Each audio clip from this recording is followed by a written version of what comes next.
હા, જય જિનેન્દ્ર જીતુભાઈ. આજે ગુરુવાર તારીખ 8/4/21, ચર્ચા 75. આપણું આ રિવિઝન ચાલે છે, રિવિઝન નંબર 7. તો આપણે શરૂ કરીએ. હાજી.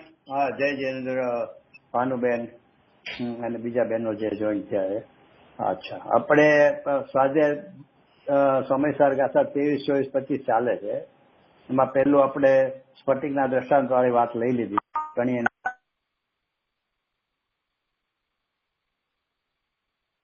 હા, બરાબર. ઇન્દિરાબેન ડ્રોપ થઈ ગયા. હા જીતુભાઈ, આપણે શરૂ કરીએ. ડેટ આવી જશે આમાં. હા, ઠીક છે. હા, તો આપણે સમયસાર ગાથા 23, 24, 25 ને જે 4 દ્રષ્ટાંતો છે એમાંથી એક સ્ફટિકના દ્રષ્ટાંત ઉપર તો આપણે તે વિશે ચર્ચા કરેલી, અને એ વખતે આપણે છેલ્લે એક પ્રશ્ન મેં રાખેલો તમારા માટે કે અહીંયા હાથીનું દ્રષ્ટાંત આપેલું છે પશુના ઓલામાં કે સુંદર આહાર અને ઘાસ સાથે ખાય છે, એવી રીતે તારા સ્વભાવને તું છોડ. તો આપણી આગળ બે વસ્તુ કઈ છે? આપણે આગળ સુંદર આહાર તો કયો છે? આપણે આગળ આપણને તો આત્મા વિશે ખબર નથી, તો આપણે આગળ તો રાગ આદિ છે ખાલી, એટલે કે આપણે તો ખાલી ઘાસ જ ખાઈએ છીએ. તો બે ભેગા કરીને ખાઈએ છીએ એવું અત્યારે કેમ આપ્યું કે એવા સ્વભાવને તું છોડ? તો આચાર્ય દેવ કે એમને તો ન કીધું હોય, અને બે પણું છે એવા સ્વભાવને, પશુને બેનું એક પણું કરીને ખાય છે એવા સ્વભાવને છોડવાનું કીધું. હવે આપણે તો ખાલી રાગને જાણીએ છીએ કે રાગને જ માનીએ છીએ, તો બે પણું ક્યાંથી આવ્યું? એ પ્રશ્ન મેં રાખેલો. એટલે વિચાર મને બી એમ આપણી પાસે રાગ મિશ્રિત જ્ઞાન છે ને, એટલે જ્ઞાન ખરી રીતે આપણો સુંદર આહાર છે, પણ એ આપણે નથી ગ્રહણ કરતા. ને રાગ મિશ્રિત જ્ઞાન છે એને જ, એટલે રાગ છે એમાં જ્ઞાન પણ મિશ્રિત છે. કેમ કે રાગ તો આપણને રાગ આવે તો આપણે ખબર પડે જ કે મને આ રાગ આવ્યો, એટલે જાણવાનું જ્ઞાન પણ ત્યાં હાજર છે. પણ એ આપણે ભેગું જ બધું કરીને કે આ મને રાગ થાય છે, આ બધું એવી રીતે કરીએ છીએ, એટલે આપણને ખ્યાલ નથી આવતો કે આ મિક્સ કરીને ખાય છે. તમે કયો, હું તો મારું. હા, બરોબર. હવે તમે પોતે જ એમ કીધું કે આપણને જ્ઞાન સાથે થાય છે મિશ્રિત, પણ આપણે એને ગ્રહણ નથી કરતા અથવા જ્ઞાનને જાણતા નથી. તો અહીંયા તો ખાવાનો સ્વભાવ છે એટલે ગ્રહણ કરે છે, બે વસ્તુ ગ્રહણ કરે છે એમ આચાર્ય કીધું. તો આપણે બીજી વસ્તુ કઈ ગ્રહણ કરીએ છીએ? ઓલું જ્ઞાનનું તો તમે કીધું કે આપણે એને જ્ઞાનથી 3ને જાણીએ છીએ, ઘાસલા અને રાગને જાણીએ છીએ, પણ જ્ઞાનને નથી જાણતા. તો નથી જાણતા તો ભેગું ન થયું, જાણતા હોવા જોઈએ. એટલે એનું એવું મને લાગે છે એનું કે અહીંયા જે એમ કીધું ને કે બે વસ્તુ સુંદર આહાર, તો સુંદર એટલે કે આપણે રાગમાં હું રાગી, તો રાગ તો આવ્યો અને હું પણ આવ્યું. એ હું પણ છે ને એ સુંદર આહાર. કેમ? તો કે હું કોણ છું? તો કે બીજી ગાથા ને ત્રીજી ગાથા જોઈ લેવાનું કે હું એટલે જાણવું ને પરિણામ એવું યુગપત જેનો સ્વભાવ છે એવો જીવ દ્રવ્ય તે હું છું. અથવા ત્રીજી ગાથામાં કીધું કે પર સમય પણ હું આવ્યું ક્યાંથી, એવો જે લોકમાં સર્વત્ર સુંદર છે એ જીવ દ્રવ્ય છે, એટલે એને સર્વત્ર સુંદર કીધો, અને અહીંયા સુંદર આહાર કીધો. તો એટલે એ હું પણ છે ને એ સુંદર છે, અને હું પણ તો વેદાય છે. આપણને બંને વેદાવવું જોઈએ ને, બંનેને ભેગું કરીને ખાવું જોઈએ, તો એવા સ્વભાવને છોડવાનું કહેવાય. જ્ઞાનમાં તો આપણે જ્ઞાનને જુદું પાડતા નથી, રાગને જાણું છું એમ જ માનીએ છીએ કે જે કાંઈ કસાય વેદાય છે એને જ પોતે જાણે છે. હું જ્ઞાન છું એવું જુદું એને જ્ઞાન પકડાતું નથી, તો કસાયને જ પકડે છે ખાલી. ત્યારે હું પણ છે ને હું રાગી, તો રાગમાં હું પણ તેને પોતે સાયપું. રાગ કોકનો છે કે પર છે એવું નથી કરતો, રાગ તે જ હું, એટલે હું પણ અને રાગ એ બે ભેળા મિશ્રિત કર્યા, અને એ હું પણ સુંદર છે, એટલે એ સુંદર આહારની જગ્યાએ હું પણ, અને 3 ઘાસની જગ્યાએ આ રાગાદી, એ બેને ભેગા કરીને હું રાગી એવું માને છે. એવા પશુ જેવા સ્વભાવને છોડ. એની ઉપર અહીંયા આખું હું પણ ઉપર મને થોડો વિચાર આવેલો. એટલે આ તો તમે વિચારજો, આ તો મેં વિચાર્યું કહું તમને. પાછું જરાક લેજો, એટલે કે સુંદર આહારમાં હું પણ, એટલે કે હું આવ્યું ને સુંદર આહારની જગ્યાએ શું? બરોબર. હા, એટલે સુંદર આહારની જગ્યાએ હું, અને ઘાસની જગ્યાએ રાગ આદિ. હું રાગી એટલે બે પણ બે ને અનુભવ્યું ને, રાગ ને અનુભવ્યું ને હું પણ એમાં કર્યું એટલે બે વાત ભેગા એને અનુભવી લીધા. બેને મિશ્રિત પશુ કરે છે. એમ આપણે અજ્ઞાની શું કરે છે તો કે બેને ભેગા. નહીં તો એ પ્રશ્ન ઉઠે કે તમને ક્યાં શુદ્ધાત્માની ખબર છે? તો કે શુદ્ધાત્માની ભલે ખબર નથી, શુદ્ધાત્માની ભલે વાત નથી, પણ હું પણ કર્યું એ તો એ હું પણ કોણ છે? તો કે હું પણ તો બીજી ત્રીજી ગાથાઓ જીવ દ્રવ્ય એટલે કે હું અને આ રાગ એ બેને એને ભેગા કર્યા અને હું ને તો સુંદર કહી દીધો બીજી ત્રીજી ગાથામાં. એટલે એનો અર્થ કે સુંદર આહાર કયો કે હું કયો, એટલે પશુને માટે સુંદર આહાર અને મારા માટે હું પણ એ સુંદર, લોકમાં સર્વત્ર સુંદર. અને એને મેં રાગ વાળો માન્યો, તો હું રાગી એમ માન્યું. એ બે પણ ભેગા કર્યું ને તો કે તારો પશુ જેવો સ્વભાવ છે, એ સ્વભાવને તું છોડ. એટલે અહીંયા એટલું બધું વજન છે કે અહીંયા તું રાગ અહીંયા એકચ્યુઅલી છે ને મને વિચાર એમ આવે કે અહીંયા તો બધા પૂતગલ શબ્દ જ આવશે કે પૂતગલ દ્રવ્ય ને જીવ દ્રવ્ય થાય તો મીઠાનું પાણી થઈ જાય ને, તો એટલું પૂતગલ દ્રવ્યની વાત છે. અને ગુરુદેવ રાગ કેમ લીધા કરે છે? ગુરુદેવ રાગ ઉપર વજન આપે છે તો કે ભાઈ 19મી ગાથા શરૂ કરીને આ અપ્રતિબુદ્ધની ગાથા છે. અપ્રતિબુદ્ધ ગાથા પહેલા એને પ્રશ્ન કર્યો કે એનું કેટલો વખત રહે ને પછી કે એની ઓળખાણ શું, એટલે અપ્રતિબુદ્ધ માટેની વાત અપ્રતિબુદ્ધથી શરૂ કરી.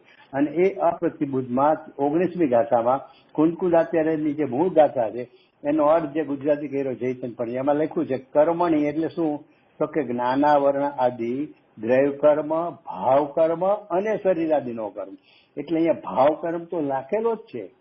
એટલે ગુરુદેવ રાગાદી કે છે એમ નહીં, અહીંયા 19મી ગાથામાં તે અપ્રતિબુદ્ધ થી શરૂ કર્યું કેટલો વખત રહે છે ત્યારે એને ભાવ કર્મ હું છું એમ તો માને છે. એ અપ્રતિબુદ્ધ નું કારણ કીધું ત્યાં સુધી અપ્રતિબુદ્ધ રહે છે. ક્યાં સુધી? તો આ હું છું કોણ? તો કે આ ભાવ કર્મ. એટલે એનો અર્થ થયો કે અહીંયા ભાવ કર્મ લીધો છે. અહીંયા ખાલી પૂતગલ જે 23, 24, 25 ગાથામાં અપ્રતિબુદ્ધ ને સમજાવવા માટે પૂતગલ દ્રવ્ય ને જીવ દ્રવ્યની બે વાત લીધી. એવા શબ્દો લાગે કે જીવ દ્રવ્ય ને પૂતગલ દ્રવ્ય એકરૂપ થઈ જાય મીઠાના પાણીની જેમ, એ બધા દાખલા આપ્યા તો કોઈને એવો પ્રશ્ન ઉઠે કે અહીંયા તો પૂતગલની વાત છે અને અહીંયા તમે રાગની ક્યાંથી લીધું? તો કે રાગ 19મી ગાથાથી જ લીધું છે. અપ્રતિબુદ્ધની વાત છે ને એટલે ત્યાંથી લીધું છે. અને આ 23, 25 ગાથા છે એ અપ્રતિબુદ્ધને સમજાવવા માટે લીધી છે. એટલે રાગની વાત અહીંયા છે. એટલે રાગની વાત ચોક્કસ અહીંયા છે. ગુરુદેવ જ કે છે એમ નહીં. એક અને બીજી વાત કે નો કર્મ છે ને એટલે શરીરથી માંડીને આખું વિશ્વ, હવે એ તો જળ રૂપ છે, અચેતન છે, પર છે, એવું તો આખી દુનિયા માને છે, અન્યમતી માને છે. હું શરીરને જુદું માને છે. તો પણ અત્યારે ભલે પોતે શરીર રૂપ ભલે માને, અજ્ઞાનપણે માને એ નહીં, પણ શરીરને પણ એ ખબર છે કે રાગ છે, બળીને રાગ થઈ જશે, એ બધું માને છે. એટલે કે શરીરની ભૂનતા કરવાનો સવાલ નથી, નોકરની ભીનતા કરવાનો સવાલ નથી. જે છે ને એ ભાવકરની આરે સંબંધ. અને અહીંયા આચાર્યદેવને અપ્રતિબુદ્ધ પણ ટાળવા માટે એને સમજાવે છે. હવે અપ્રતિબુદ્ધ ને સમજાવવા માટે આ ગાથાઓ કીધી 23, 25. એટલે એનો અર્થ કે અહીંયા છે ને 3 સહિત કીધું ને, એ 3 છે ને એમાં પૂતગલ એકલું નથી, પણ એમાં રાગ આદિ મુખ્ય છે અને ઓલા તો રાગના નિમિત્તો છે નો કર્મ. એટલે આખા સમયસારમાં શું અથવા તો ગુરુદેવના આખા જીવન પર્યંતના ઉપદેશમાં જ્યાં જ્યાં રાગ ને પૂતગલનો સ્વામી, રાગનો સ્વામી પૂતગલના તે બધું લીધું છે ને એ બરાબર શાસ્ત્રમાં છે અને ગુરુદેવ શાસ્ત્રના આધારે જ કે છે. અને એ જ પ્રયોજનભૂત છે. શરીર તો સ્થૂળ છે, એનાથી કે પરદેહથી ભિન્ન કરવાનું એનું મૂળ પ્રયોજન છે ને રાગથી ભિન્ન પડવાનું છે. રાગથી ભિન્ન પડે તો ઓલું તો નિમિત્ત છે જ, એ તો છૂટું જ છે. એટલે એમ કરીને અહીંયા આપણે એ સમજવાનું છે કે અહીંયા રાગ. અચ્છા, બીજી એક વાત ખાસ, આમ તો ભલે આપણે ચર્ચા ગઈ છે, કાકે બોલો. જીતુભાઈ, ભલે આપણને આમ પણ આપણે કહીએ છીએ કે આ શરીર ભિન્ન છે એ તો સાંભળીએ છીએ, એટલે પણ છતાં એના પ્રત્યેનું જે મમત્વ આપણને રીએ છે તો એ આપણે એને ઈ પ્રત્યેનો રાગ એવી રીતે કરી એટલે ઈ રાગમાં એવી રીતે લઈએ આપણે કે શરીર પ્રત્યેનું જે મોહ છે એટલે મોહ રાગ, ઘણી વાર મોહ રાગ બધું એકમાં ગણપત એવી રીતે લેવાતા હોય છે. ભાનુબેન, રાગ છે ને રાગ, એ રાગનું આધાર અથવા રાગનું લક્ષ અથવા રાગનું નિમિત્ત તો કઈક જોતા છે ને. તો રાગનો આધાર જો સ્વભાવ હોય તો રાગપણું કોઈ દી છૂટે જ નહીં, મોક્ષમાં બી ચાલુ રહે. બરાબર. રાગપણું ભિન્ન જ ન પડે તો રાગફળ ટળે જ નહીં. એટલે રાગનો આધાર જીવતો નથી, તો પછી રાગનો કોક તો આધાર હશે કે નહીં? ભલે રાગ પોતાની સ્વતંત્ર યોગ્યતાથી થાય, પણ સામે નિમિત્ત તરીકે આધાર તો હશે કે નહીં? નિમિત્ત આધાર, ભલે ને નિમિત્ત કરતા છે એમ આપણે વાત નથી, પણ સામે નિમિત્ત તો હશે કે નહીં? તો કે સ્વભાવ તો કોઈ નિમિત્ત બને જ નહીં, તો રાગની ઉત્પત્તિ ન થાય. તો રાગ છે તો કોનાથી થાય છે? તો દ્રવ્ય કર્મ અને નો કર્મ. દ્રવ્ય કર્મ તો સૂક્ષ્મ છે કે જે આપણા રાગ સીધું એનું એને કારણ બનાવે, નિમિત્ત બનાવે છે, એ તો આપણને ખબર બી નથી. આપણને સ્થૂળ પણ શું છે તો કે નો કર્મ છે ને, નો કર્મના લઈને ભાવ કર્મ એટલે કે રાગ ઉત્પન્ન થાય છે. એટલે એનો અર્થ શું થયો કે આપણને જે એમ થાય છે કે મને શરીરમાં મમતા થાય, મમત્વ થાય છે, આ છે તે છે, મોહ થાય છે, પણ એ તો રાગ થાય છે તો રાગનું નિમિત્ત તો સામે શરીર હશે જ, કાંઈક ને કાંઈક હશે જ. નો કર્મ હું ખાલી શરીર હશે કાંઈ નહીં, સ્ત્રી પુત્ર પરિવાર પૈસા બધું જ હશે, પણ એનું મૂળ શું છે? રાગ. ઓલા બધા એના નિમિત્તો છે. એટલે રાગ થી ભિન્ન પડાવશે તો રાગ જેના નિમિત્તે થાય છે એનાથી ભેદનામ થઈ ગયું ને. એટલે રાગને જુદું પાડવું એ જ મહત્વનું છે. ઓલું તો પછી એના નિમિત્તો છે. અચ્છા, હા, હવે મારે જરાક ઓલું યાદ કરવું હતું જે પરમ દિવસે આપણે છેલ્લે લીધું એ કે સ્ફટિકમાં છે ને એ દેખાય છે શબ્દ ઉપર. મારી યાર જે આપણા સાધારણ મિત્રો છે એનું ખાસ મારી નમ્ર વિનંતી છે કે તમે એની ઉપર બહુ વચન આપજો. દેખાય છે શું દેખાય છે કે સ્ફટિક મણી છે ને એ તો નિર્મળ જ છે, પણ એને જે બીજા ઓલા રંગબેરંગી ફૂલોની નિકટતા છે ને એનાથી સ્ફટિકમાં અનેક વર્ણ રૂપપણું દેખાય છે. એટલે કે સ્ફટિકમાં લાલ, પીળો, લીલો આદિ જાત જાતના રંગવાળો સ્ફટિક દેખાય છે, થતો નથી. બહુ વિચારવાનું છે. ક્યારે સ્ફટિક લાલ પીળા રૂપે થતો જ નથી. એ સ્ફટિક તો સદાય નિર્મળ જ રહે છે. એમ અજ્ઞાન અવસ્થામાં પણ હું સ્ત્રી પુત્ર પરિવાર આદિના સંયોગમાં હું મને રાગી તરીકે દેખાવ છું. એટલે ભલે હું અજ્ઞાનપણે માનું છું કે હું રાગી, પણ ખરેખર હું રાગી થતો નથી. જેમ સ્ફટિક રંગીન ફૂલોની નિકટતામાં રંગીન દેખાવા છતાં રંગીન થતો નથી, એમ અજ્ઞાન અવસ્થામાં પણ પોતાને રાગી માને છે, માટે એને રાગનો કરતા પ્રતિભાસે છે. પ્રતિભાસવા છતાં પણ એ રૂપે પરિણમતો નથી. એ રૂપે અજ્ઞાન અવસ્થામાં પણ હું રાગી થતો જ નથી. આ એને ઘૂંટવાનું છે.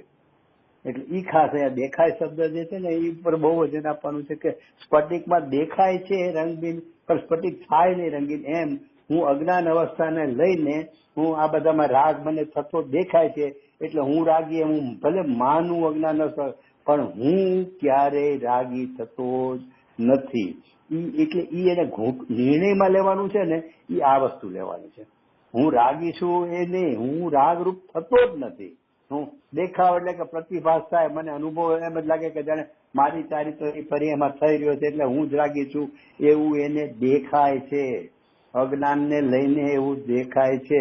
જેમ બાળકને સ્ફટિક લાલ પીળો દેખાય છે, થતો નથી તો પણ એમ મને અજ્ઞાનને લઈને એવો હું રાગરૂપ છું એવું દેખાવા છતાં હું કદી રાગ, હું જેને કહેવાય ને હું એટલે બીજી ગાથા, એ હું જે છું ને એ કદી રાગરૂપ થતો જ નથી. એટલે આ વસ્તુ છે ને આખા સમયસારની કહો કે ગુરુદેવની કહો, આ વસ્તુ ઘૂંટવાની છે. એટલે એ મને છે ને દેખાય શબ્દ બહુ ગમે છે. એટલે આગળ નેવાસી ગાથામાં છે, બીજું મેં આગળ અતિશય વાત કરી હતી અમુક ગાથાઓમાં. પછી દેખાય શબ્દ પર બહુ વજન દેવા જેવું છે. આખું આપણું જે નિર્ણયની ભૂમિકા છે ને, એમાં પરથી જુદો પડવો છે ને, એટલે એ પરથી જાણે હું પેલા એકરૂપ છું અને જુદો પડું છું એમ નહીં. આપણને એવું લાગે કે જાણે હું રાગરૂપ થઈ ગયો છું ને હવે આપણે ભેદજ્ઞાન કઈ રાગથી જુદું પડવું છે, એમ નથી. એ રાગ રૂપ થયો જ નથી, રાગ સાથે એકત્વપણું થયું જ નથી, એમ એને નક્કી કરવાનું છે નિર્ણયમાં. એને આવા બધા તરફથી સ્ફટિકાદિના દ્રષ્ટાંતથી એને નિર્ણયમાં એ કરવાનું છે કે હું રાગ રૂપ થયો જ નથી. થયો અને પછી જુદું પડવું એવું વાત જ નથી. 34મી ગાથામાં લેશો કે નામ માત્ર પણ નથી ત્યાગનું. કેમ તો કે ભિન્ન જ છે, કદી એકરૂપ થયો જ નથી. અને એટલે તમને વચ્ચે આગલા અઠવાડિયે ગુરુદેવનો મેસેજ મોકલ્યો હતો કે અજ્ઞાની ભલે માને હું માને કે રાગનો કરતા છું. ઓલા પ્રશ્ન કર્યો હતો ને ભાઈ શ્રોતાએ કે અજ્ઞાની તો રાગનો કરતા છે ને, તો ગુરુદેવ કે અજ્ઞાની તો માને છે. છેવટે ખરેખર તો કરતા થતો નથી પણ માને છે. એટલે ખરેખર તો છેવટે ખરેખર તો કરતા થતો નથી. આ ગુરુદેવનો શબ્દ છેવટે એટલે શું કે અંતે તો એટલે કે આવું બધું ભલે ગમે એટલું તમે કયો પણ ખરેખર શું વાસ્તવિકતા જો તો કદી માનવા છતાં પણ અજ્ઞાની પણ રાગનો કરતા થતો નથી. આવું જયારે એને નિર્ણય થાય ને ત્યારે અજ્ઞાની પણ એનું છૂટી જાય છે. કારણ કે અજ્ઞાની પણ ઈ જ છે ને કે હું રાગી છું એવું એનો સ્વીકાર છે, એ તો અજ્ઞાની પણ છે. જ્યાં એને આડું ભાવ ભાષણ થાય કે હું માનતો હતો અજ્ઞાનને લઈને પણ હું કદી રાગરૂપ થતો જ નથી, થયો જ નથી. હું ભીન પડું છે ને થયો જ નથી, થતો જ નથી, પાડોશી નથી. હજી આની પછી નો કળશ આવશે એમાં બહુ સરસ પાડોશી મરીને પણ પાડોશી થઈ જાય એ લેશે. હમણાં એ વિષય લેશું. એટલે કહેવાનો મતલબ છે ને આપણે જે નિર્ણયમાં આપણે એમ થાય ને કે શું નિર્ણયમાં ચિંતન મનન કરવું કે કઈ રીતે ભેજવાનો શું નિર્ણય કરવો, તો કે હું સ્ફટિક જેમ દેખાય છે બાળકને રંગીન એમ અજ્ઞાન અવસ્થામાં ભલે હું એવું માનું મતિ કલ્પનાથી અણસમજને લઈને કે હું રાગરૂપ થઈ ગયો, હું સંસારી થઈ ગયો, હું મિથ્યાદ્રષ્ટિ થઈ ગયો, હું પુરુષ, હું સ્ત્રી, એ બધું માનું છું. હું ક્યારે એ પણ થતો જ નથી, થયો જ નથી અને થશે જ નહીં. જેમ ઓલામાં 3 બોલ લીધા ને આગળની ગાથામાં હું ભૂત વર્તમાન ને ભવિષ્ય, એમ એને એ રીતે એને છે ને આ વિશે ઘૂંટી અને ભાવભાષણ કરવાનું છે. એટલે એ દેખાય છે શબ્દો પર. થોડો તમે મારા વિચાર વધારે હતા એટલે તમે કીધા. અચ્છા, હવે આપણે 2 દાખલા તો સમજાય ગયા. હા છે કરો છો કે રાગરૂપ થયો જ નથી, કેમ કે થઈ ગયો હોય તો અને પછી કાઢીએ તો પાછો થઈ જાય એવું છે ને કે જેમ આપણે હોય પાછું મેલું થઈ જાય, પણ આ તો મેલો થતો જ નથી, એને સ્પર્શ જ નથી કરતો. તો એટલે એવી રીતે કે પછી આમાં 14મી ગાથા પણ લગાવી શકીએ કે નહીં? હા છે ને અસંયુક્ત બોલ લીધો ને. બધા આખા આ સમયસાર છે ને, સમયસારનું એક જ કામ છે કે તમને ભાવ કર્મ રહિત હું ભગવાન આત્મા છું એવું ભાવ વસન કરાવવો છે. અત્યારે ભાવ કર્મ રહિત છું, વર્તમાનમાં પર્યાયમાં મિથ્યા દ્રષ્ટિ છો ત્યારે, અને છો ત્યારે નથી સમજાવવાનું હોય. ન હોય ત્યારે રામજીભાઈ પૂછ્યું કે તો મોક્ષમાં ને, તો કે મોક્ષમાં રાગ છે જ નહીં, ત્યારે હું તમને એનાથી રહી સમજાવવાનું હોય. તું છો ત્યારે નથી સમજાવવાનું છે. એટલે એ બહુ મહત્વનું છે. એટલે આખા સમયસાર નહીં સમજાવવું છે અને ગુરુદેવ આખી જીવનભર જ સમજાવ્યું છે. એટલે એનો અર્થ શું છે ખબર છે કે તમારે આપણે અભિપ્રાય બદલવાનો છે. રાગમાં કઈ ફેરફાર નથી કરવાનો. રાગને આ ગ્રહણ કર્યો તો હવેનો ત્યાગ કરું છું ને હું, એ બધું તો આચરણની વાત છે ને. એ તો ભૂમિકા અનુસાર 5મે અંશે આવે ને 6, 7 પછી મહાવ્રતાદિનું આવે. પણ એ બધું તો ભૂમિકા અનુસાર પછી છે અને એ આખી આચરણની વાત જુદી છે. અભિપ્રાયમાં તો ચોથા ગુણસ્થાનને પહોંચવા માટે હું વર્તમાનમાં જ રાગ રહિત છું. એટલે એનો અર્થ શું થયો કે આપણે એ ભાવભાષી એ દ્રઢ નિર્ણય હોવો જોઈએ કે મારો આ મનુષ્ય શેને માટે છે.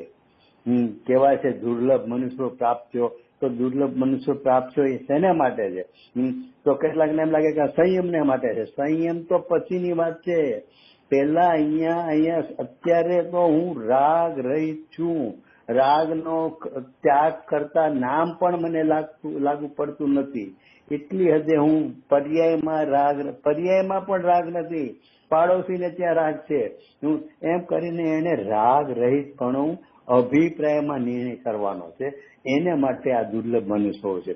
અને પરમાગમ ચિંતામણી પરમાત્મા પ્રકાશમાં તો ગાથા છે આખી. હા એક જીનવરદેવ નથી પામ્યો અનંત કાળમાં આજ સુધીમાં. એક જીનવરદેવને નથી મળ્યા અને બીજું શું નથી પ્રાપ્ત થયું તો કે સમ્યકની પ્રાપ્તિ નથી થઈ. જીનવરદેવ એટલે પ્રાપ્ત નથી થયા કે એમણે કીધું એવું આપણે અત્યાર સુધી માન્યું જ નથી. આમ તો સમોસણમાં અનંતવાર જઈ આવ્યો, પણ એમણે સમોસણમાં ભગવાને જે રાગ રહિત ભગવાન આત્મા વર્તમાનમાં જો તો એ વાત સુધી એને કોઈ સ્વીકાર ભાવભાષણ કર્યું નથી. સ્વીકાર એટલે ભલે બુદ્ધિપૂર્વક ભગવાને કીધું એટલે માન્યું, પણ એનું ભાવભાષણ એ નથી પહોંચ્યો કે ના ખરેખર હું રાગ રહિત છું. એટલે કે એને જીનવરદેવ મળ્યા નથી. અને બીજું સમ્યકની પ્રાપ્તિ થઈ નથી. એ બે વાત ત્યાં લીધી. સંયમની વાત નથી લીધી કે સંયમની પ્રાપ્તિ નથી થઈ. બે વાત જ લીધી, કારણ દુર્લભતા બે ની બતાવી છે. તો એટલે કહેવાનો મતલબ છે કે આ આપણો મનુષ્ય મળ્યો છે ને, એ અભિપ્રાયનો પલટો કરવા માટે મળ્યો છે. અને સોપરમાં એકત્વ બુદ્ધિ છે ને, એ એકત્વ બુદ્ધિને ભિન્નત્વ કરવું છે. એનું નામ અભિપ્રાય. કે પરને પોતાનો માન્યો છે, એ અપરને પરરૂપ જાણો અને સ્વને સ્વરૂપ જાણો. એટલે એનું નામ છે અભિપ્રાય બદલો. એટલે અભિપ્રાય બદલવા માટેનો આપણો આ ભાવ છે. તો એ ખાસ આપણે ભાવનામાં એટલે કે નિર્ણયમાં રાખી અને આપણે આ બધું જડતા કરવાની છે. અચ્છા, મને બીજો વિચાર એ હતો કે અહીંયા મીઠાના પાણીની આજે છે કઈ પ્રશ્ન? ના ના, બરાબર, બહુ સરસ. અચ્છા, હા. હવે ત્રીજો દાખલો છે ને, મીઠાના પાણીનો છે. એમાં એમ કે એવું કીધું છે કે પાણીને દ્રવવાનો સ્વભાવ છે, પણ પ્રવાહી રૂપે થવાનો, મીઠાને ઓગળીને એમાં એકરૂપ થઈ જાય છે. તો એ બે એકરૂપ થઈ જાય છે. એવી રીતે જીવને પૂતગલ એકરૂપ થતા નથી. હવે અહીંયા આપણે પૂતગલ એટલે સામાન્ય જળ નહીં લઈએ તો કે જળ નહીં તો જુદા છે, એમાં કઈ વિચારવાનું નથી. શું જે છે એ એકરૂપ શું નથી થતું?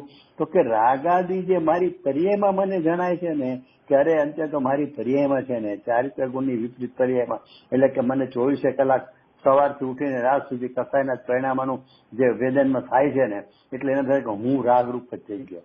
એટલે એને અહીંયા કીધું છે કે ભાઈ એ મીઠાના પાણી જેવું થતું હોય ને તો થાય. કેમ તો કે પણ એ તો મારામાં થાય છે ને, તો કે એના માટે શબ્દ વાંચે છે કે તું છો ને એ નિત્ય ઉપયોગ સ્વરૂપ છો, અને બોલો છે ને હું રાગાદી જળ નિત્ય અનુપયોગ સ્વરૂપ છે, એટલે કે જળ રૂપ છે. એટલે જળ અને ચેતન એ બંને એકરૂપ થાય જ કઈ રીતે? મીઠાનું પાણી થાય એની જેમ જો એકરૂપ થતા હોય તો બરાબર, પણ એવું તો થાય જ નહીં, કારણ કે ઓલું અચેતન રૂપ છે.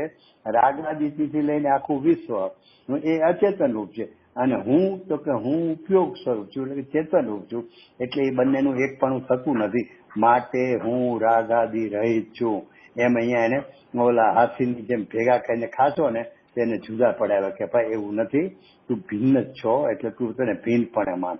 અને હજી જાણે ઓછું રહેતું હોય પેલા અપ્રતિબુદ્ધને સમજાવવામાં, એમને હજી કરવું એટલી છે કે હજી કાંઈક આને પાકું કરાવવું.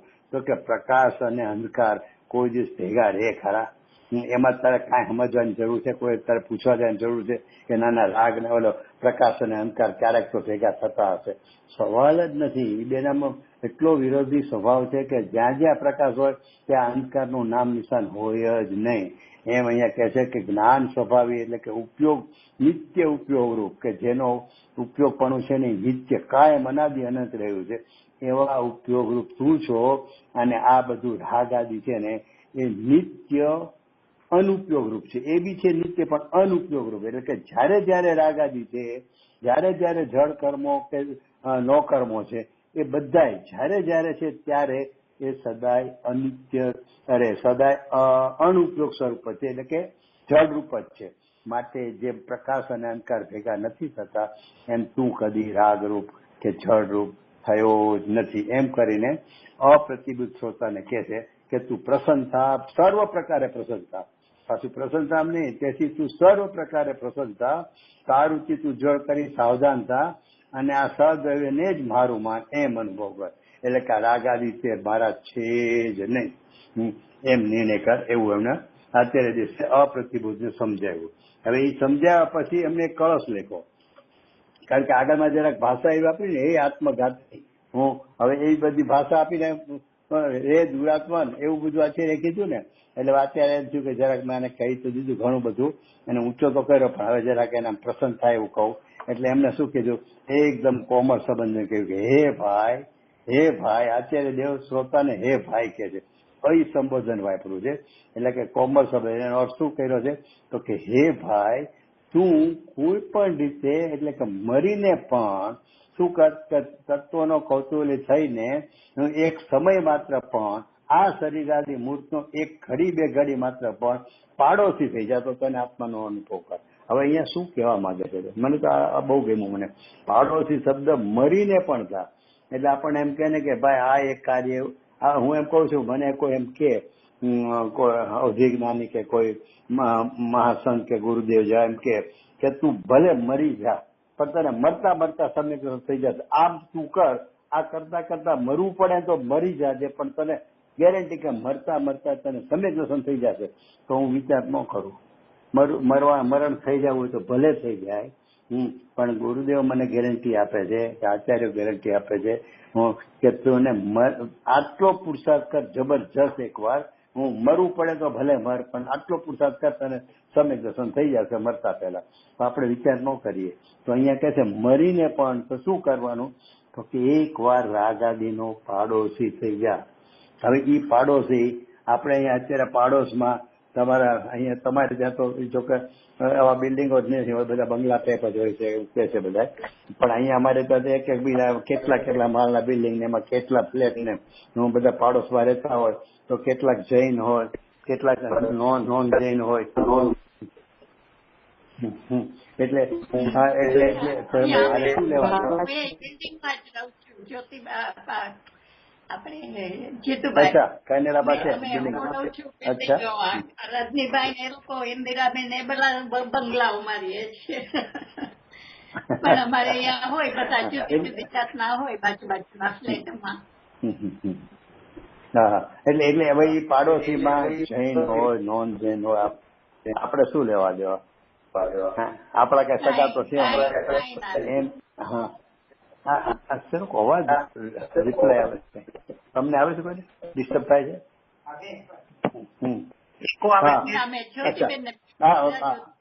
હા કર્યું.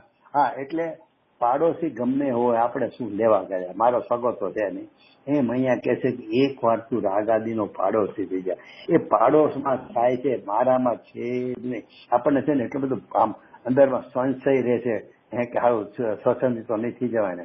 અરે ભાઈ, અહીંયા અભિપ્રાયની વાત સ્વચ્છંદી શું થવાનો? હું એમ કહું છું કે હું રાગ મારા પાડોશમાં થાય છે, મારામાં નથી, તો હું શું કસાય કરવા માંડવા છું, પાપ કરવા માંડવાનો છું, શું કરવા માંડવાનું? કઈ સ્વચ્છંદ ન થાય. હું શું રાત્રિ ભોજન કરવા માંડવાનો છું, બટેટા ખાવા માંડવાનો છું, રાગ મારો પાડોશી થાય છે એટલે વાંધો નહીં. અરે એને એ આચરણ વાળો ભાવ છે ને, કોઈ દિવસ અશુભ નો રહે જ નહીં. એને અભિપ્રાયની વાત ચાલે છે કે તું પાડોશી છે કે મારામાં છે જ નહીં, બસ. એટલે અહીંયા એટલું બધું વજન આપે છે.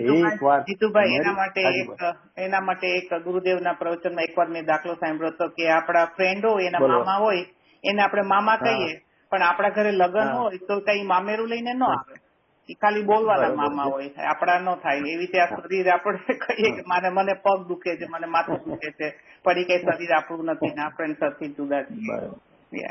એ દાખલો બધો ઉંદર માં આપે છે કે ઉંદર મામા છે તો કે કીધું કે આમાં ઉંદર મામા થોડો થઈ જાય. અથવા ઓલા ગામનો આવે ને કોઈ બી, તો કે ગુદે કહેતા અમારે ત્યાં જોલો તો એ મુસલમાન હતો કે બાજુમાં, તો એને મામા કહેતા હતા કે મુસલમાન થોડા મામા થઈ જાય કે, પણ ગામનો એટલે મામા કહેવાય.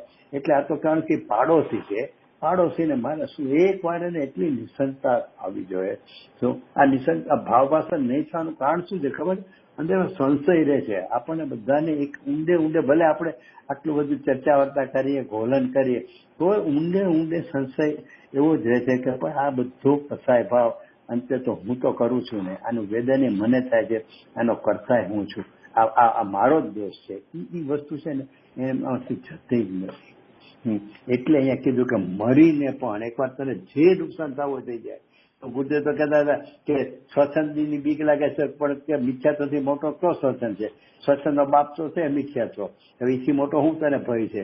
એક વાર તું એમ માન કે પાડોશીને ત્યાં થાય છે, મારો છે જ નહીં. એ એટલી નિસંગતા થાય ને તો ભાવભાષણ થયા વગર જ નહીં. એટલે અહીંયા આચાર્ય દિવસે એને કળશ મૂકીને ખાસ પાછું જે ઓલું ત્યાં આકરા શબ્દો કીધા હતા ને, હે આત્મઘાતી ને દુરાત્મન ને, તો અહીંયા હે ભાઈ એમ કરીને બહુ આમ છે ને કોમળ સંબોધનથી એમને ખાસ સમજાવ્યું કે તું આ રીતે રાગાદીનો પાડોશી થઈ જા.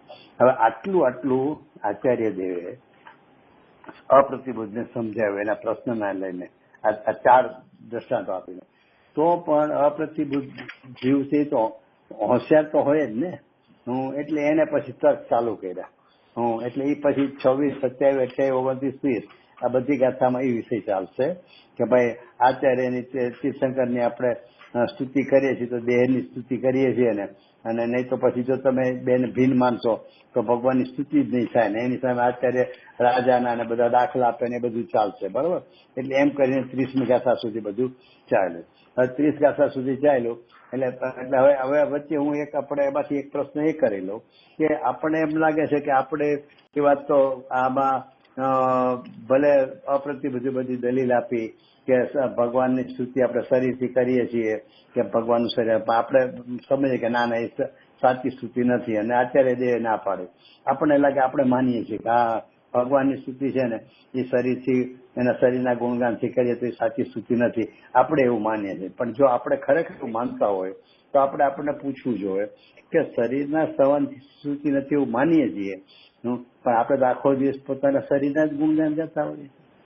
ગુરુદેવના દર્શનમાં કહીએ તો ગુરુદેવ કે ઓલી બાઈ એમ કે મારા હાથે વડી બહુ સારી બને છે, મને ઓલો પુડલો બનાવતા બહુ સારો આવડે છે. પછી ઓલું ગુરુદેવ ઓલે ખાટલા પર બેસીને પાટિયું રાખીને વણે ને શું કે ઓલી સેવ તો કે હા સેવ મારા હાથે બહુ સારી સેવ વણાય છે. તો એ તો ભગવાનના ગુણગાન શરીરથી તો કે ના એ ન થાય, અને પોતાના ગુણગાન તો આખો દિવસ શરીરથી જ કરે. આપણે કોઈ મેળવણી કરીએ છીએ આપણે લાગે હા આપણે બરોબર સમજીએ છો કે ભગવાનના ગુણગાન કોઈ જે શરીરથી ન થાય, બહારના વૈભવથી ન થાય. સમોસાની રચના આવી હોય ને તેવી હોય એ ખરેખર ભગવાનના ગુણગાન નથી, આપણે માનીએ છીએ. ભગવાનના સમોસણમાં ગમે એટલા જીવો આવે, કોઈ દિવસ એમાં ભીડ ન થાય, બધા શાંતિથી બેસી શકે એવી રચના હોય સમોસણમાં. બોલો એ કઈ રીતે થતું હશે? હા એ તો ભગવાનને જ હોય. એટલે એમ કરીને આપણે માનીએ કે ભગવાનના બધું સાથી જે પ્રકારો છે તો એ બધાના વર્ણન કરીએ. હા ભાવમંડળમાં આમ જોઈએ તો 7 ભાવના ઓલું થાય તો કે એ બધી ભગવાનની સાચી સ્તુતિ છે જ નહીં. તો કે બરોબર સાહેબ અમે એવું જ માનીએ છીએ ભગવાન સાચી સ્તુતિ નથી. એટલે પણ તું સવારથી રાત સુધી તારા શરીરના તો ગુણગાન ગાશો કે હું ગમે એ ખાવ મને બધું પચી જાય છે, હું ગમે એમ કરું તો મને આમ થાય, હું આમ કરું. આખો દી શરીરથી તો તું ગુણગાન કર્યા કરે તો ત્યાં ભગવાનની સ્તુતિમાં તને શરીરની સ્તુતિથી હું ભગવાનની સ્તુતિ નથી માનતો, પણ તું હું નથી માનતો, શરીરથી તો તારું બધું માને છો. એટલે કોઈ દી એવી મેળવણી આપણે કરીએ છીએ. એટલે એ મને વિચાર આવ્યો કે અહીંયા કે છે આપણે ભળી જાય સમયસાની વાતમાં ભળી જાય છે કે બરોબર છે કે સ્તુતિ ન થાય શરીરના ગુણગાનથી, પણ 24 કલાક આપણા અભિપ્રાયમાં આપણી ભાષામાં વર્તનમાં હું આમ ને હું આમ, હું આ કરું છું, હું તે કરું છું. હવે એ તો શરીરના ગુણગાનથી તો બધી વાત કરીએ છીએ. ઘણા બધા પ્રસંગો છે આપણે અત્યારે કઈ સાંજેમાં ખાલી પોઈન્ટ લઈએ છીએ એટલે એ પછી આગળ નથી લેતો. પણ આ તો આપણે પોતાને વિચારવાનું કે પોતાના શરીરના સામર્થ્ય ગુણગાન ગાય છે એ ભૂલી જાય છે અને ભગવાનના ઓલામાં એને દેખાય કે હા એનાથી આપણે નથી કરતા. ભાઈ એ વાત સાચી છે કે ભગવાનની શરીરથી સ્તુતિ નથી થતી, પણ એમ મારામાં એ લાગુ પડે ને એ તને વિચારવું જોઈએ ને. તો એને બોલતા વિચાર કરતા આવે, એને વિચારતો થાય કે હું અમારે આવું બોલાય કેમ, કે મને તો આમ આવડે ને હું તો આમ કરું, મારું શરીર તો આમ કામ કરે, એ ભાષા આપણી કેમ નહીં કરે એવું એને વિચાર આવે આની મેળવણી કરે તો. અચ્છા, હવે આપણે વાત આવે છે કે આચાર્ય દેવ હવે આટલું બધું સમજાવ્યું, 30 ગાથા સુધી દ્રષ્ટાંતો આપ્યા, સામસામા બે દલીલ કરી, પછી એમને કીધું કે ભાઈ હવે તને નિશ્ચય સ્થિતિની વાત કરીએ. એટલે આચાર્ય દેવ કે છે કે હવે તીર્થંકર કેવળ બોલો કેવી રીતે આપણે કહીએ એટલે કે અહીંયા જેવું ખાય એવો ઓડકાર આવે એટલે આપણે આખો દી આપણે હું આ કરું એટલે એવું બધી ભાષામાં આવે, મનમાં હોય એવું આવે. હા એવું જ છે ને. આપણે આખો દિવસ પોતાને એમ લાગતું, પોતાને સામર્થ્યનું લાગતું હોય એનું કે હા હું આમ મને આમ, એટલે આ તો એમ કે તમે ભગવાનની સ્તુતિમાં માનતા હોય એવું કે શરીરની સ્તુતિથી નથી થતી એવું જો માનતા હો ખરેખર તો તમને અહીંયા તો પેલા લાગવું પડે ને. તો એ તો તમારે એમ ઊંધું છે. ભગવાનમાં તમે આમ કહો છો ને અહીંયા આવું માનો છો. એટલે ભાઈ વિચારવાનું કે ભાઈ આ શું છે, શરીરનું સામર્થ્ય શું લેવા કે દેવા છે. અને આમ જોવો ને આ તો ઠીક છે, એ આપણું અજ્ઞાન કામ કરે છે. બાકી ખરેખર શરીરનું સામર્થ્યની જે વાતો છે ને કે મને આ આવડે ને મને આવડે ને હું આમ કરું, જે કુદે કે ઉડલો બહુ એના ત્યારે થાય, સેવારી થાય, અને પુરુષોમાં પુરુષોનું જે હોય, તો એ બધું ખરેખર તો કર્મના ઉદયના કાર્યો છે. જીવનો તો ક્યાંય અધિકાર જ નથી. સહયોગ સમય છે ને છોકરા બે દીકરા હારોહાર ભણતા હોય, એક જ ક્લાસમાં એક જ ટીચર હારે, બે ને પર્સન્ટેજ સારામાં સારા આવતા હોય, એટલે કે નંબર તરીકે બે હારોહાર હોય, છતાં એકનો એક્સેપ્શન છે ને જ્યાં કોલેજમાં જવાનો હોય એક સાયન્સમાં વયો છે, એટલે કે મારે ડોક્ટર થવું છે, એક એન્જિનિયરિંગમાં વયો છે. કેમ ભાઈ? બધું બેને સરખું હેલું હતું તો ભાઈ આ બધું કર્મનું કાર્ય છે. ઓલાના ક્ષયક્ષમમાં છે ને ડોક્ટરીનો ક્ષયક્ષમ એને યોગ પૂર્વે લખાવીને આવેલો છે એના ઉદયમાં, એટલે એ ઉદય આવશે એ ડોક્ટરીમાં જ જવાનો, અને ઓલો એન્જિનિયરિંગમાં જ જવાનો. બધું સરખું, મા બાપ, ગુરુ, પર્સન્ટેજ, જ્ઞાન સ્કૂલનું, તો પણ બે છૂટા પડીને આમ કેમ જતા રહે છે? એ એમ બતાવે છે કે આ બધું કર્મનું જ કાર્ય છે, કર્મની જ રચના છે. પૂર્વમાં જે કર્મનો ઉદય બાંધેલો છે એવી જ અહીંયા જીવની યોગ્યતા હોય છે, અને જીવ એ પ્રમાણે જ પરિણમે. એટલે કે આમાં ક્યાંય મને આવડે ને હું આમ ને મેં આ કર્યું, એટલે શરીરના સામર્થ્ય જે કાંઈ વિચારો આવે ને એ બી એને પોતે ખરેખર શાંતિથી બેસીને એનો નિષેધ આવો છે કે શું છે આ બધું કર્મનું કાર્ય છે એકલું. હું રચના આખી પૂતગલનું નાટક છે, પૂર્વ કર્મના ઉદયથી અનુસાર બધું થાય છે, મારો ક્યાંય અધિકાર નથી, અને હું આ મને આમ ને હું આમ, એટલે એવું બધું વિચારે તો બધું ભેદ જ્ઞાન દ્રઢ થતું જાય. કારણ કે આ તો બેનસી કહે છે ને કે ભાઈ પ્રયત્ન પૂરે ભેદ જ્ઞાન કરવાનું છે, તો આ બધી મેળવણી કરતા રહેવાની. અચ્છા, હવે આપણે 31મી ગાથા, તો 31મી ગાથામાં નિશ્ચય સ્તુતિનું વર્ણન કરે છે. એટલે અહીં આચાર્ય જે ઉપોદઘાત કર્યો છે કે હવે તીર્થંકર દેવની નિશ્ચય સ્તુતિ કહેવામાં આવે છે, અને તેમાં પેલા જ્ઞેય જ્ઞાયકને શંકર દોષનો પરિહાર કરી સ્તુતિ કહે છે. હવે મારો પ્રશ્ન એ છે અહીંયા, મને એ પ્રશ્ન ઉઠે કે આપણે ત્યાં કોની સ્તુતિ કરવાની વાત આવે છે? આચાર્ય કીધું છે તીર્થંકર કેવળની નિશ્ચય સ્તુતિ, અને કરશે કોની? કેસે શું એમાં ખબર કે જીતેન્દ્રિય જીન કોણ થયો? એટલે કે જે 5 ઇન્દ્રિય, દેવેન્દ્રિય, ભાવેન્દ્રિય ને એના વિષયથી ભીન પડી અધિક જાણે આત્માને, એટલે પોતાના જ્ઞાન સ્વભાવ વડે આત્માને ભીન પાડ્યો, શું એ જીતેન્દ્રિય જીન થયો? તો એ તો આપણી વાત કરી, મિથ્યા દ્રષ્ટિમાંથી જ્ઞાની થયો, અથવા અહીંયા ભલે મુનિની વાત લીધી છે, કાંસમાં અહીંયા ઉપદ્રવમાં મુનિ, ત્રણેય ગાથા મુનિ સંબંધી લીધી છે, પણ સમય દ્રષ્ટિ નહીં લાગુ પડે, મિથ્યાત્વમાં આ જે પેલી સ્થિતિ છે એ. તો હું એમ કઉ છું કે વાત હાલે છે કે તમે તીર્થંકરની અને કેવલીની નિશ્ચય સ્તુતિ કરવાની, અને એમાં ગુણગાન તો પોતાના કરવા માંડ્યા કે જ્ઞેયથી જુદો પડી ગયો, જ્ઞેય જ્ઞાયકનો જે એકત્વનો દોષ હતો એ દોષ ભીન પડી ગયો, અને જીતેન્દ્રિય જીન થયો. કોણ થયો? કે જે મિથ્યા દ્રષ્ટિ હતો એ જીતેન્દ્રિય જીન થયો. એમાં ભગવાનની ક્યાંથી સ્તુતિ આવી? તમે લખો છો એમ કે નિશ્ચય સ્તુતિ તીર્થંકર કેવળી, એટલે એ મને થાય કે આ તીર્થંકરની સ્તુતિમાં તો તીર્થંકરની જે વ્યવહાર નિશ્ચય જે કોઈ એનામાં બધું આવવું જોઈએ, અને અહીંયા વાત આપણે કરવાની ક્યાંથી? પોતાથી, કે આવું થયું, જ્ઞેયનો શંકર દોષ મટાડ્યો, એ પ્રથમ પ્રકારની સ્તુતિ, નિશ્ચય સ્તુતિ. પણ તો એમાં જે તીર્થંકરની ક્યાંથી આવી? એટલે એનો અર્થ એવો છે કે અહીંયા આચાર્યદેવ એવું કહેવામાં છે નિશ્ચય સ્તુતિની જ્યાં વ્યાખ્યા આવે ને ત્યાં પરદ્રવ્ય આવે જ નહીં. તીર્થંકરને તો મેળવણી કરી કે તું આવું કરીશ તો એવું ભગવાનનો ત્યાં છે, એટલે તીર્થંકરની કેવળની સ્તુતિ કીધી. પણ ખરેખર નિશ્ચય સ્તુતિ કોને કહેવાય? કારણ કે જો તીર્થંકરની હતી તેના ગુણ એના તીર્થંકરની આપણે એવી રીતે લઈ શકીએ કે તીર્થંકરની નિશ્ચય સ્તુતિ એટલે અનંત, તીર્થંકરમાં જે હોય તો કે અનંત ગુણો એનામાં છે, એની અનંતી પર્યાયો છે, અને એવા એક સમયમાં અનંતા દ્રવ્ય ગુણ પર્યાય એવા અનંતા આ 6 દ્રવ્ય સ્વરૂપ લોકમાં અનંતા દ્રવ્યો, એના બધા ગુણો અનંતા, એની અનંતકાળની અનંતી પર્યાય બધાને એકી સાથે જાણે, ભેદ પાડીને જાણે, અભેદપણે જાણે. આ બધી ભગવાનની નિશ્ચય સુધી કે આ એના બધા ગુણો છે. પણ તો કે ભાઈ એટલું કહીશ ને તો ભલે ઓલા શરીરના ગુણગાનની દ્રષ્ટિએ આ ભગવાનની સાચી સ્તુતિ કેવાશે, પણ નિશ્ચય સ્તુતિ તો કોને કહેવાય? કે જેમાં પર નો આવે એને નિશ્ચય કહેવાય. એટલે અહીંયા નિશ્ચય સ્તુતિમાં કોની લીધી? કે પોતે જે ભીન પડે છે તો એને નિશ્ચય સ્તુતિ કીધી. કારણ નિશ્ચય કીધો ને, નિશ્ચય એટલે સોને લાગુ પડે, એટલે નિશ્ચય સ્તુતિ અહીંયા જે કીધી એમ કરીને અહીંયા શેનાથી જુદો પાડ્યો તો કે પાંચ ઇન્દ્રિયનો વિષય અને ભાવેન્દ્રિય એ બધું એનાથી હું ભિન્ન છું. હું કઈ રીતે તો કે જે મારો જ્ઞાન સ્વભાવ છે ને એનાથી હું ભિન્ન છું. આવો જે અનુભવ કરે છે એનું નામ છે નિશ્ચય સ્તુતિ. એમ કરીને નિશ્ચય સ્તુતિમાં એ રીતે લીધું છે. અહીંયા ભગવાનની નિશ્ચય સ્તુતિમાં ઓલી વાત નથી લીધી કે ભાઈ અનંત ગુણોને જાણે છે કે એની બધી અને ગુણોની વાત છે, પણ એ છે ખરેખર ભગવાનની વાસ્તવિક સ્તુતિ.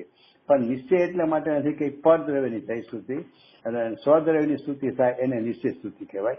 એટલે અહીંયા નિશ્ચય સ્તુતિમાં વાત આ લીધી છે એવું હું સમજો છું. તમારા કોઈને કઈ એમાં કોઈ વિચાર હોય તો કહેજો. અચ્છા, હવે એટલે 31 પછી 32 ને 33 માં તો બોલો. અને 32 ને 33 માં શું એટલે ઉપસમ શ્રેણી ચડે છે એની જે સ્થિતિ છે એને 32મી ગાથામાં લીધી છે. અને ક્ષપક શ્રેણી એટલે કે જે ક્ષય કરીને સિદ્ધ દશા પામે છે ક્ષપક શ્રેણી વાળો એને 33મી ગાથામાં લીધું છે. એટલે એ રીતે 31, 32 ને 33 ગાથા લીધી છે. એ બધું નિશ્ચય સ્તુતિમાં છે, કારણ કે જીવની દશા કીધી છે ને, ભગવાનની દશા નથી કીધી, તીર્થંકરની પોતાની દશાની વાત કરી છે એટલે નિશ્ચય સ્તુતિમાં નાખ્યું. અચ્છા, અને હવે મૂળ વાત છે 34મી ગાથાની, જે ગુરુદેવને બહુ પ્રિય હતી, ઘણી વાર બહુ યાદ કરતા હતા. 31મી ગાથાને ગુરુદેવ બહુ કાયમ યાદ કરે. હું કે ઇન્દ્રિય ભગવાનની વાણી પણ ઇન્દ્રિયનો વિષય છે એ બધું ગુરુદેવ ઘણી વાર લે છે. જોવો તો ખરા ભગવાનની દિવ્ય સાંભળે તો કઈ ઇન્દ્રિયનો વિષય છે, એનાથી જ્ઞાન થયો ભાવેન્દ્રિય છે, એનાથી હું ભિન્ન છું. હું એમ કરીને ગુરુદેવ એ ગાથા બી બહુ જ લેતા હતા.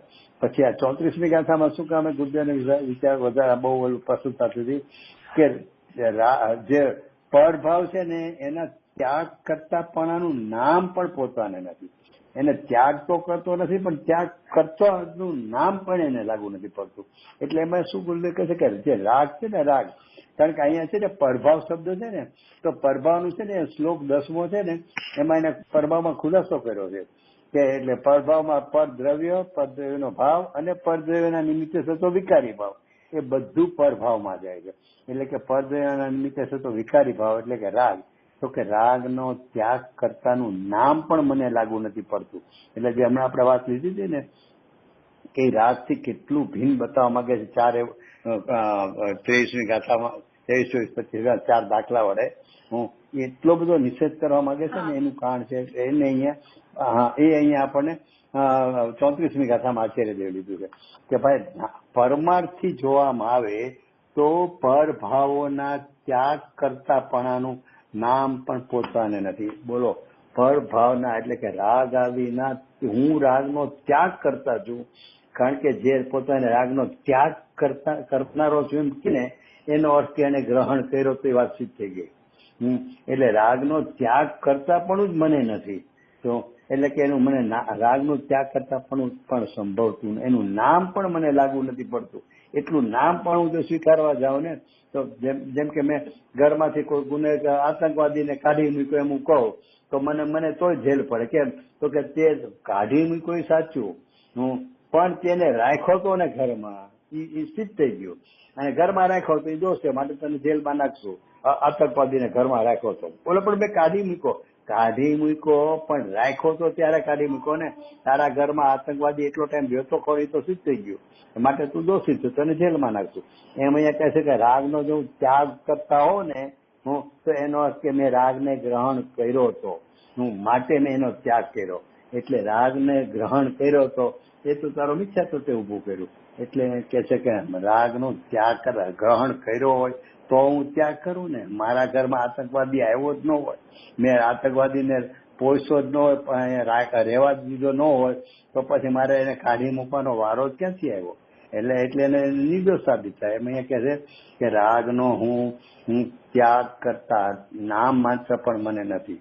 એટલે કે રાગનો મારે ત્યાગ, એ ભાઈ મૂળ વાત જ એ છે કે હું રાગને લાવું, લઈ જાઉં, છોડું, ઘટાડું, વધારું, એનું નામ તો મિથ્યાત્વ છે. રાગનું ભિન્નપણું સ્વીકારવું એનું નામ સમ્યક્ત્વ છે. અને આપણને એમ થાય કે આપણે રાગ છોડીએ, ઘટાડીએ, આપણે કાંઈ નથી એમ થાય કે આ વિકલ્પ છે ને, વિકલ્પ બાઘડા જેવા વિકલ્પો મને બહુ આડા આવે છે. એકવાર વિકલ્પને હું આમ કરી નાખું, વિકલ્પને શાંત કરી નાખું, એમ કરીને વિકલ્પનું જ કરતા પણ દ્રઢ કરે છે અભિપ્રાયમાં. એને છે ને ઓલું આચરણમાં જ ફેરફાર કરવાનું, અનાદિના સંસ્કાર છે ને આચરણમાં જ ફેરફાર કરવાના એને ઘૂંટેલા છે. એટલે એને શું થાય કે હું રાગને છોડ, આવા વિકલ્પ ન કરું, આવા વિકલ્પ ન કરું, આ વિકલ્પ હું આમ કરું. અરે વિકલ્પમાં એટલે અજ્ઞાન દશામાં શું થાય છે કે વિકલ્પમય અને વિકલ્પ જેટલો જ પોતાને માને છે. ગુરુદેવને એક બોલ છે, એક જ લાઈનો આપણે દ્રવ્યદર્શી જીનેશ્વર પર્યાદર્શી વિનેશ્વરમાં બોલ નાખ્યો છે ગુરુદેવનો. એ કે અજ્ઞાની શું કરે કે વિકલ્પમય અને વિકલ્પ જેટલો એ પોતાને માને છે. એક તો વિકલ્પમય માને છે અને એટલો જ માને છે, વિકલ્પ સિવાય પોતાનું અસ્તિત્વ જ નથી માનતો. કારણ કે એને ક્યાં જ્ઞાન પકડાય છે કે હું જ્ઞાન સ્વભાવી છું અને આ વિકલ્પને જાણું છું, એમ ભેદ તો એને પડ્યો નથી. એટલે એને તો જે અનુભવમાં આવે ને વિકલ્પ, હું જેવો રાગ આવ્યો, કસાય થયો, મોહ થયો, દ્વેષ થયો, કોઈ પણ પ્રકારનો વિકલ્પ થયો, એ મયપણું જે પોતાને ભાષે છે અને એથી અધિક કાંઈ ભાષતો જ નથી. એટલે કે વિકલ્પમયપણું અને વિકલ્પ જેટલો એવું જ અજ્ઞાની માને છે. એટલે અહીંયા કહે છે કે ભાઈ રાગના ત્યાગ કરતાનું પણ મને નામ નથી. હું આ વજન ઉપર એને જવાની જરૂર છે. અને આમાં એક બહુ વિચારવા જેવું છે કે પરમાર્થથી જોવામાં આવે તો, પરમાર્થથી એટલે શું થયું, ખરેખર પરમાર્થ એને કહેવાય કે ભગવાને જ્ઞાનમાં જેવું જોયું છે અને એવું વાણીમાં આવ્યું છે એવી તમે માનો તો શું છે કે તારું તું રાગનો ત્યાગ કરતાનું નામ પણ તને નથી. ગજબ વાત છે. આપણને છે ને એ વિષય ગુરુદેવનામાં એટલા ભાવ પાસે ને એ જે ભાવ ઉભો થઈને કહેતા હોય છે ને ત્યારે ખ્યાલ આવે છે કે ઓહો આમાં ગુરુદેવને કેટલું બધું ઘૂંટાતું છે. ઓહો રાગનો ત્યાગ કરવાનું નામ પણ મને નથી, ગ્રહણ જ મેં નથી કર્યું, ત્યાગ શેનો કરું. અને ત્રીજી ગાથાનો શબ્દ લઈએ તો પર સમય પણ જ્યાં ઉદ્ભવ્યું નથી તો પર સમય અને સ્વસમય એવી દ્વિવિધતા જીવને હોય જ ક્યાંથી, મૂળમાંથી નિષેધ કર્યો છે. જીવને હોય જ ક્યાંથી, આવ્યું ક્યાંથી? આચાર્ય સામેથી પ્રશ્ન પૂછે કે જીવમાં રાગપણું આવ્યું ક્યાંથી? છે જ નહીં. તો આવે એને ટાળીને સ્વસમય થયું, આવ્યું ક્યાંથી? છે નહીં. એટલે ત્યાગ કરવું ક્યાંથી? નામ છે જ નહીં તો ત્યાગ જ નથી. એ માટે ત્યાગ કરતાનું નામ પણ મને નથી. એટલે આવું જ્યાં નિર્ણય કરે છે ને ત્યાં એને છે ને રાગથી એટલો બધો એને ભીન પડી જાય છે. અને મને તો વિચાર આવતો આ ગાથા ઉપરથી કે ખરેખર તો જે આ સમયસારમાં ગુરુદેવ જે આમાં બહુ વજન આપ્યા હતા, સમયસારમાં જેટલું લીધું છે ને રાગના નિષેધનું, એ બધી ગાથા ઉપર કોઈ પીએચડી કરે ને તો પીએચડી કરતા જ સન્નિવેશી થઈ જાય. આની ઉપર જો પીએચડી કરવા ધારે ને કે ભાઈ આ બધી કઈ ગાથામાં ગુરુદેવ એટલે આચાર્યદેવ આટલો બધો રાગનો નિષેધ કર્યો છે, તો ક્યાંક રાગને યાદ નથી કર્યો, ક્યાંક રાગને યાદ કર્યો તો એને ભૂતગલના પરિણામ તરીકે યાદ કર્યો છે, ક્યાંક કહે છે કે હું એને ત્યાગ કરતા નથી, જાત જાતનો નિષેધ કર્યો છે. એનું આખું સંશોધન કરવા માટે સમયસરનો પીએચડી કરે રાગની કે રાગના નિષેધની, તો મને લાગે એ પીએચડી થતા થઈ જાય પણ એ પહેલા એ સન્નિવેશી થઈ જાય. એટલું બધું આમાં રાગનું ભેજ્ઞાન ખૂટાયું છે. હા તમારે જોજો ટાઈમ હા છે 5-7 મિનિટ. અચ્છા હવે આપણે 31મી ગાથામાં એમાં શું, હા 31મી ગાથામાં એક વચ્ચે એવી વાત મારે લેવી હતી કે આપણે આ જો કે લેવાય ગઈ, સોરી ભૂલાઈ ગયો, 5 ઇન્દ્રિયની બધી વાત લીધી એમાં આપણે એવી વાત આવી જાય કે મારે જેમ ઓલું પુડલાનું કે બધું કરતા હશે એવી રીતે આંખનું કોકને હોય, કોકને પગલાનું હોય કે આમ દૂરથી ભલે મને મોઢું ન દેખાય પણ એ ચાલતો આવતો હોય ને ત્યાં પગલાના સ્ટેપ ઉપરથી હું કહી દઉં કે આ ફલાણા ભાઈ આવે છે. હવે એનું ક્ષોભ એટલું બધું હોય તો કઈ તો ભાવેન્દ્રી છે, હું તે ભાવેન્દ્રિયથી તો ભિન્ન છું તું, એને બદલે આપણે તો ભાવેન્દ્ર પણ એનું ઘૂંટા કરે છે, જાણે હું જ ભાવેન્દ્ર ગૌરવ અનુભવે છે એ ભાવેન્દ્ર પણ આમાં. એ રીતે સૌને પોતપોતાનું હોય છે ક્ષોભ જાત જાતનું, તો કે હું આમ હોય તો આમ બીજાને પણ એટલી મહિમા આપવી છે. કોઈકનું બહુ એવું બધું કઈક જોઈએ ને તો આપણને અજાયબી લાગે ને આપણને એમ થાય કે ઓ આ બહુ સરસ, એટલે આપણે છે વિચારવાનું કે આપણે શેની મહિમા આવે છે. બરોબર, એ તમે કીધું બરોબર છે. હું આપણાથી પોતાથી લઉં છું, તમે કીધું બરોબર છે, મારું કહેવા ધ્યાન ભર્યું એમ જ છે. આપણને જયારે બીજાનું બહારનું કઈ બી મહિમા આવે છે ને બીજાનું, હા એને તો આવું જ્ઞાન, ઓલો આમ ઘડીક મામ, ઘણી વાર ઓલામાં બધા જાત જાતના ઓલા આવે ને ટૂંકા બધા આ લોકોમાં શું કહેવાય મોબાઈલમાં જાત જાતનું, તો કે એક બોલો છોકરો નાની ઉંમરનો આમ નળિયા પર આમ કરે આમ નજર કરે ને ત્યાં કહી દે કે આટલા 1000 નળિયા છે. હા પણ શું છે એ તો બધું ક્ષરક્ષમ જ્ઞાન છે. એ ક્ષરક્ષમ જ્ઞાન તો સૌના પ્રકાર જુદા હોય છે, એની જ્ઞાનની યોગ્યતા અને જ્ઞાનાવરણીનો ક્ષરક્ષમ એ બધાનો મેળ હોય છે. એ પ્રમાણે કરી દે આપણે ગણતા ગણતા 10 વાર કરીએ તો ભૂલ થાય, અને ઓલા કોઈ ભૂલ જ ન થાય. એટલે એ બધું એટલે બીજાનું જોઈ જોઈને જે આપણે પણ થાય છે ને, એમાં એ જ વસ્તુ લાગુ પડે છે. જેમ પોતામાં લાગુ પડે છે, એ પોતાના ની વિશેષતાઓથી પોતાને ઓલું ગણાય એને લાગે છે, એમ પરની વિશેષતામાં પોતે માને છે. તો એ પણ એ જ દોષ છે. ગુરુદેવ જીતુભાઈ, ગુરુદેવ ઘણી વાર કહેતા હોય છે કે કુતૂહલતા પર ઉપર છોડી દે અને તારા આત્માની કુતૂહલતા કર. પરની કુતૂહલતા બસ આવા દે. હા એટલે આવી ગયું ને આમાં દ્રવેન્દ્રિય ભાવેન્દ્રિય અને એનો વિષય. તો એના ભાવેન્દ્રિય એનો વિષય છે, એના વિષય મને પરદ્રવ્ય નું બધી વિશેષતા જોઈ તો એને પણ થયા કરે છે કે ઓહો હું એ કુતૂહલ છે ને એ તો પરદ્રવ્ય નું ના છે. એ પરદ્રવ્યના કાર્યની સામું જોવાનું તારે કામ શું છે, એની વિશેષતા લાગવી તો પછીની વાત છે. અરે પરદ્રવ્યનું પરિણામ એના માર્યું, મારા પરિણામનો હું વિચાર કરીશ કે મારા પરિણામમાં જો આવા ખોટા ભાવ રહેતા હોય, મારા જુદા જુદા સામર્થ્ય, શરીરના સામર્થ્ય, આ ચક્ષુ ઇન્દ્રિયના સામર્થ્ય કે કર્ણ ઇન્દ્રિયના સામર્થ્ય કે નાકના, ગુરુદેવ કહેતા ને કે અહીંયા તો કોઈ પગે લાગવા આવે ને, હું ત્યાં જે આમ આવે દૂરથી આવીને પગે લાગે પેલા ખબર પડી જાય કે આ ભાઈ બીડી પીવે છે, કે અમારું નાક એટલું ચોખ્ખું. એટલે એ તો ગુરુદેવ બીજી રીતે વાત કરતા હતા. તો આ તો મારું શું કહેવાનું છે કે એ બધા પ્રકારો જે છે ને ઇન્દ્રિયનો પ્રકારો છે.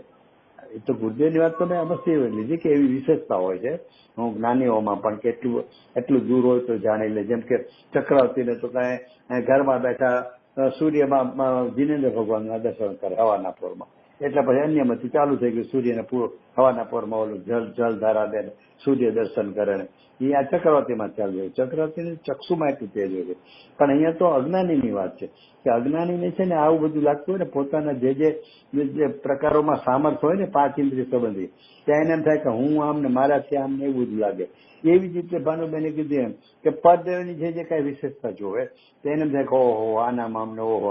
અરે પણ એ શું છે? એ તો ઇન્દ્રિય છે, ઇન્દ્રિયનો વિષય છે. એટલે એમ એને ભેદ પાડીને હું તો જ્ઞાન સ્વભાવ અધિક છું, તો એ વાત ઉપર એને પહોંચવાનું છે. એ જે 31મી ગાથામાં હતું અને આપણે પછી વાત ચાલતી હતી 34મી ગાથામાં. તો 34મી ગાથાનું ગુરુદેવને અચ્છા હવે 34મી ગાથાની હારે આપણે મેળવણી કરીએ ને તો જે સમસ્યાની 92-93 ગાથામાં છે ને એમાં એ જ વાત લીધી છે. અહીંયા ત્યાગનો કરતા માત્ર નથી એમ કીધું, નામ પણ નથી લાગુ પડતું ત્યાગ કરતાનું. તો 92મી ગાથામાં શું કીધું?